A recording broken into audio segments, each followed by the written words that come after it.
ஓடி விளையாடு ஓய்ந்திருக்கலாகாது. அதுக்கு தான் சூப்பர் சரவணா ஸ்டோர்ஸ்ல சம்மருக்கு ஆடைகள் வாங்கும் போது outdoor games free. Super Saravana stores summer கோடையை கொண்டாடலாம். ஆன்மீக தேடலுக்கு செல்லக்கூடிய விஜய் தேர்தலுக்கு பிறகு ஷூட்டிங்கிற்கு இடம் தேட செல்வார் அப்படின்னு தமிழிசை சவுந்தரராஜன் கிண்டல் எடுத்து பேசியிருக்காங்க. அதான் தினம் போட்டும் அதுக்கப்புறம் முடிச்ச அப்புறம் ஷூட்டிங்க்கு இடம் தேட போவாரான்றது ஒரு இது பற்றி ஜெம் தொலைக்காட்சி வழங்கும் சிறப்பு செய்தி தொகுப்பை இப்போது காணலாம்.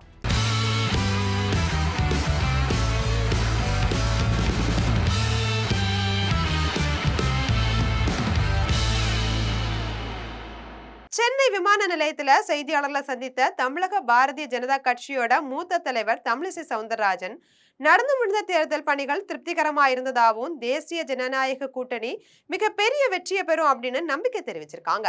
தேர்தல் பணியெல்லாம் சிறப்பாகவே நடந்தது. எல்லாரும் நம்பிக்கையோடு காத்திருக்கிறோம். நிச்சயமா தேசிய ஜனநாயக கூட்டணி வெற்றி பெறும், அதுல எந்த சந்தேகமும் இல்லை. நான் தமிழக மக்கள் ஒரு மாற்றத்திற்கு வாக்களித்திருக்கிறார்கள் என்று நான் நம்புகிறேன்.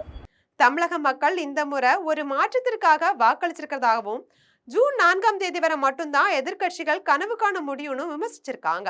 அதனால நல்ல கனவு காணட்டும். மிஞ்சி மிஞ்சி போனா 4ஆம் தேதி வரைக்கும் என்னென்ன கனவு காணுவாங்களோ 4ஆம் தேதி வரைக்கும் கனவு காணுவாங்க, அவ்வளவுதானே. அதனால கனவு காணட்டுமே. மத்திய அரசோட பங்களிப்பு, முதலமைச்சரோட பொருளாதார சாதனை குறித்த பதிவுகளுக்கு பதிலளிச்சிருக்கக்கூடிய தமிழிசை பொருளாதார வளர்ச்சின்றது மத்திய அரசு கொண்டு வந்த சாலைகள், விமான நிலையங்கள் உள்ளிட்ட அடிப்படை கட்டமைப்பு வசதிகளால தான் சாத்தியமாச்சு. இதுவரை இல்லாத அளவுக்கு தமிழகத்துல மத்திய அரசு முதலீடு செஞ்சிருக்காங்க. ஆனா கடந்த 5 ஆண்டுகள்ல ஆண்டுக்கு சுமார் 1.5 லட்சம் கோடி அப்படின்னு தமிழக அரசு வாங்கி இருக்கக்கூடிய கடனை பற்றி ஏன் பேசல அப்படின்னு கேள்வியும் எழுப்பியிருக்காங்க. சாதனை பொருளாதாரத்துல இரட்டை இலக்கை சாதனை என்று சாதனையாக முதலமைச்சர் அதை இன்னைக்கு ட்வீட் செய்திருக்கிறார். அதாவது நீங்க இப்படியே பேசி கொண்டிருக்கிறத பார்த்து கடன் வாங்கினதை பற்றி ஏன் பேசல?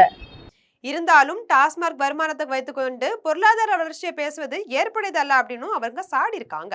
சட்டம் ஒழுங்கு மற்றும் பாதுகாப்பு குறித்த விமர்சனம் தமிழகத்துல பெண்களுக்கு பாதுகாப்பு அப்படின்றதுக்கு கேள்விக்குறியாவே இருக்கிறதாவும் குற்றம் சாட்டி இருக்கக்கூடிய அவங்க கரூர்ல நகைக்காக மூதாட்டி கொலை செய்யப்பட்ட சம்பவத்தை சுட்டி காட்டியிருக்காங்க.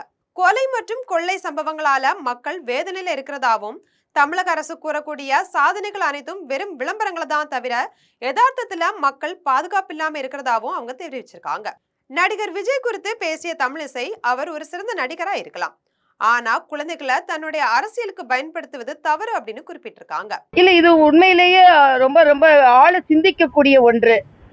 விஜய் ஒரு நல்ல நடிகரா இருக்கலாம், ஆனா அவரு குழந்தைகளை இன்ஃப்ளூயன்ஸ் பண்ணி அம்மா அப்பாட்ட அடம் பிடிங்க அப்படின்லாம் சொல்றது சாதாரணமாவே குழந்தைகளை பிரச்சாரத்துக்கு ஈடுபடுத்த கூடாது என்பது நிதி ஒரு ரூலாவே இருக்கும் பொழுது, விதியாகவே இருக்கும் பொழுது குழந்தைகளை அவங்க மனதில ஒரு தவறான கருத்தை விதைப்பதை போல. வாக்களிக்க ஒரு வயது இருக்கு, குழந்தைகள் மனதுல இப்போதே தவறான எண்ணத்தை விதைக்க கூடாது அப்படின்னு அவங்க எச்சரிச்சிருக்காங்க.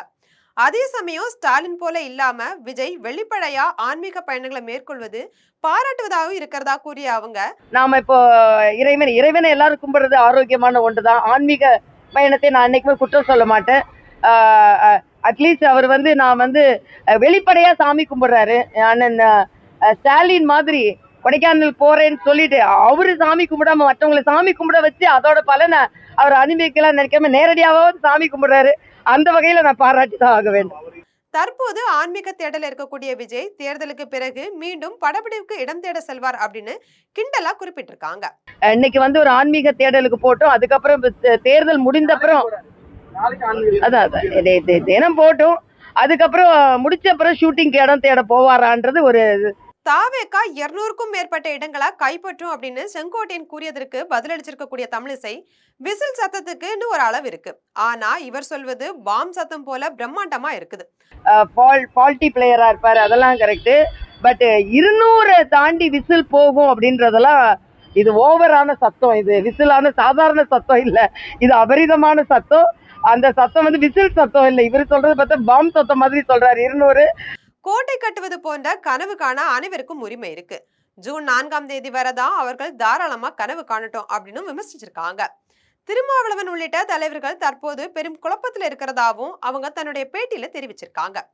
இது போன்ற அரசியல் செய்திகளை உடனுக்குடன் தெரிந்து கொள்ள ஜெம் தொலைக்காட்சியுடன் எப்போதும் இணைப்பில் இருங்கள்.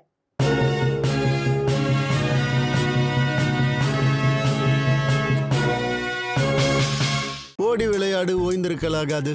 அதுக்கு தான் சூப்பர் சரவணா ஸ்டோர்ஸ்ல சம்மருக்கு ஆடைகள் வாங்கும் போது outdoor games free. Super Saravana stores summer கோடையை கொண்டாடலாம்.